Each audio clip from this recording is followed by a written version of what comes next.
வீட்டு வாசலில் முகமும் தலையும் சிதைந்து போய் கிடந்த ஆண் சடலம். உயிர் நண்பனே டம்பிள்ஸை தூக்கி போட்டு இரவோடு இரவாக கொலை செய்த பயங்கரம். பதிலுக்கு பதில் பழி வாங்குவேன் என போலீசாரிடம் எகிரிய கொலையாளி. நண்பனை இளைஞர் கொலை செய்தது ஏன்? கொலைக்கான காரணம் என்ன?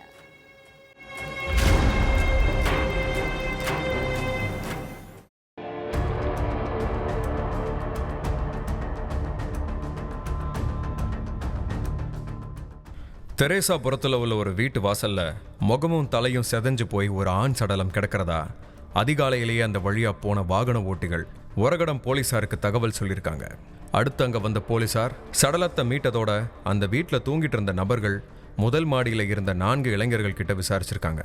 அப்போ சடலமா கிடந்தது தங்களோட நண்பர் சஜீஷ் தான் அப்படிங்கிறத மேல் மாடியில் இருந்த இளைஞர்கள் சொல்லியிருக்காங்க. அடுத்து அந்த இளைஞர்கள் கிட்ட இன்னும் விசாரணையை ஆழப்படுத்தியிருக்காங்க. கேரள மாநிலம் பாலக்கோடு தான் எங்களோட சொந்த ஊர்னு சொன்ன அந்த இளைஞர்கள் நாங்கள் 6 பேர் வாடகைக்கு வீடு எடுத்து தங்கி ஸ்ரீபெரும்புதூர் அடுத்த வல்லம் சிப்காட்ல புதுசாக கட்டிட்டு இருக்கிற இஎஸ்ஐ மருத்துவமனையில் வெல்டிங் வேலை பார்த்துட்டு இருக்கிறதா சொல்லியிருக்காங்க.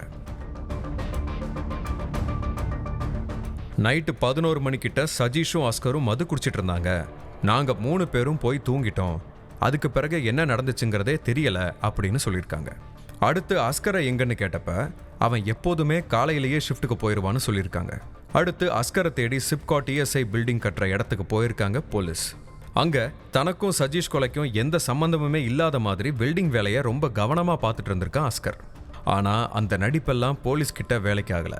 போலீஸ் ஸ்டேஷனுக்கு அழைச்சிட்டு போய் அஸ்கர் கிட்ட தங்களோட பாணியில விசாரிச்சிருக்காங்க. அப்போ என் தலைய பாட்டிலால உடைச்சான், பதிலுக்கு நானும் அவன் தலைய செதைச்சேன்னு அதிர வச்சிருக்கான் அஸ்கர். போந்தூர் டாஸ்மாக் கடையில் நைட்டு உட்காந்து சஜீஷும் அஸ்கரும் மது குடிச்சிட்டு இருந்திருக்காங்க. சின்ன வயசுல இருந்தே 2 பேருமே நெருங்கிய நண்பர்கள். அதனால 2 பேருக்குமே 2 பேரோட சொந்த பந்தங்களை பத்தியும் நல்லா தெரியும். அதனால சொந்த பந்தங்களை பத்தி பேசிட்டு இருக்கிறப்ப அஸ்கர் சஜீஷோட அம்மாவை பத்தி தப்பா பேசினதா தெரியுது. எங்க அம்மாவை பத்தி பேசாதன்னு சஜீஷ் சொல்லியும் அஸ்கர் கேட்குற மாதிரி இல்லை. அதனால டென்ஷனான சஜீஷ் அஸ்கரோட தலையில பீர் பாட்டிலால ஓங்கி அடிச்சிருக்கான். அதுல அஸ்கரோட மண்டையில இருந்து ரத்தம் வழிய ஆரம்பிச்சிருக்கு. அடுத்து பக்கத்தில் இருக்கிற ஹாஸ்பிட்டலுக்கு தலையில கட்டு போட போயிட்டான் அஸ்கர்.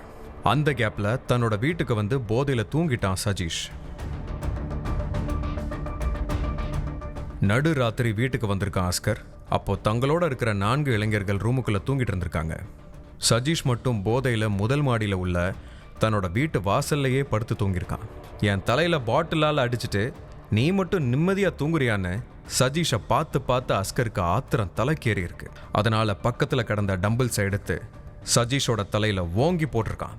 அதுல தூக்கத்திலேயே முகமும் தலையும் செதஞ்சு போய் சஜீஷ் உயிரிழந்துட்டான்.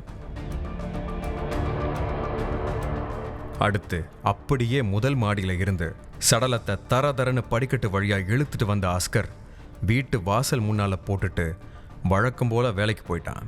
அப்பதான் சடலத்தை பார்த்த மக்கள் போலீஸ்க்கு தகவல் கொடுத்துருக்காங்க. அதுக்கு அடுத்து தான் மொத்த உண்மையும் வெளியே வந்திருக்கு.